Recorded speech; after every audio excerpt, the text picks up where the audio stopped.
नमस्कार। आज आम एक बहुत विशेष आध्यात्मिक परंपरा विषय कथा हेबा। आम पाखरे गोटे लेखा अच्छी शीर्षक हेउची पर्युषण जैन आध्यात्मिकता और आत्मशुद्धि। तो एटा जैन समाज पई एक बहुत जरूरी समय विषय कहूची। हाँ, ए लेखाटी पर्युषण पर्व उपरे ही केन्द्रित। आउ जानती तो एटा जैनमानंक पई वर्षर सबुठु पवित्र समय भितर गोटे। ठीक। तेबे आमे आजी ए लेखारू पर्युषणर प्रकृत माने कौन आउ यार गभीरता केते सेटा बुझिबाकू चेष्टा करिबा। मोते गोटे वाक्य बहुत भल लागिला जे एहा एक तीव्र आध्यात्मिक कार्यकलापर समय। ए शब्द गुड़ाक शुणिले ही बहुत शक्तिशाली लागुछि। ए जो तीव्रता कथा कुहा जाइछि सेटा केमितिका ए लेखा अनुसारे। हाँ, एटा एक भल प्रश्न।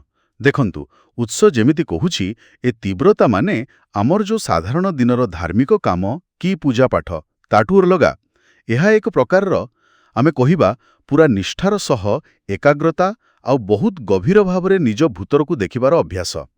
माने संसारर कामरू टिके दूरेई रहिकी पूरापूरी आध्यात्मिक साधना उपरे अधिक गुरुत्व देबा भଳି लाଗୁଛି। अच्छा, तेबे एईटा जेमिति आमर रोज धर्मकर्म ठारू अलगा गोटे निर्दिष्ट समय पाई पूरापूरी आध्यात्मिकतारे माने निजको हजेई देबा परी। एईटा बोधे से जो लेखारे अछि आत्म प्रतिफलन और शुद्धिर समय ता सहित जोड़ा। निश्चय। हाँ, एकदम। उत्सव ए दुईटा कथा को एकाठी करुछि। देखंतु आत्म प्रतिफलन माने कौन? निजर काम, निजर चिंता, निजर भावना ये सब को गभीर भावरे और पूरा सचोट भावरे देखिबा। एक प्रकार निज भितरर हिसाब किताब करिबा कौन।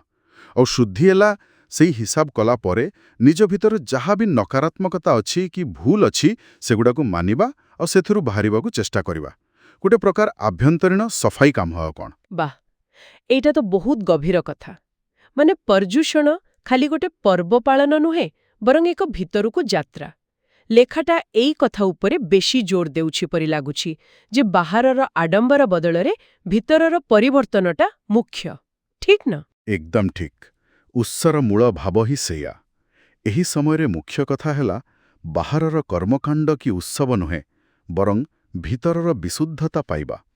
सेइथिपाई तो तीव्र आध्यात्मिक कार्यकलाप आउ आत्मप्रतिफलन भଳି शब्द व्यवहार होइछि। एगुड़ाक से भितरर गभीरता आउ निष्ठा को ही देखौछि। एक प्रकारे निज इच्छारे करा जाउथिबा आध्यात्मिक अनुशासन। बुझिली।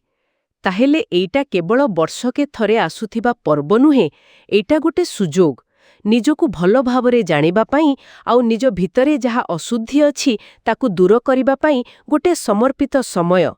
ताहेले आमे एई लेखारू जहा बुझिले मुख्य कथा हेला जे पर्युषण जैन समाज पाई गभीर आत्मनिरीक्षण, नैतिक समीक्षा आउ आध्यात्मिक शुद्धि पाई एक समय।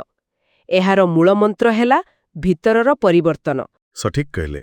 आउ गोटे कथा जहाँ बहुत जरूरी और लेखारू भी स्पष्ट होची सेटा हला बाहरर देखी हेबा अपेक्षा भितरर अनुभव आउ अभ्यास उपरे बेसी गुरुत्व। यह एक साधना खाली पालन नुहे।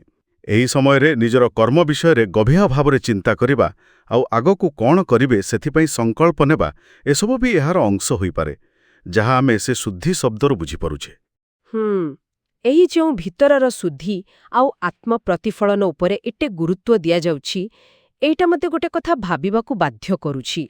जेतेबेले पूरा गोटे समाज प्रति वर्ष गोटे निर्दिष्ट समयकू एमिति गभीर भावरे आत्मविश्लेषण आउ आध्यात्मिक नवीकरण पई संपूर्ण भावे देउछि तेबे एहार व्यक्तिगत स्तररे आउ समाजर सामूहिक चेतना उपरे केमितिका माने दीर्घकालीन प्रभाव पडुथिबो एहा निश्चय एक चिंता करिबा भली कथा जहा एही आलोचनारू सामनाकू आसुछि।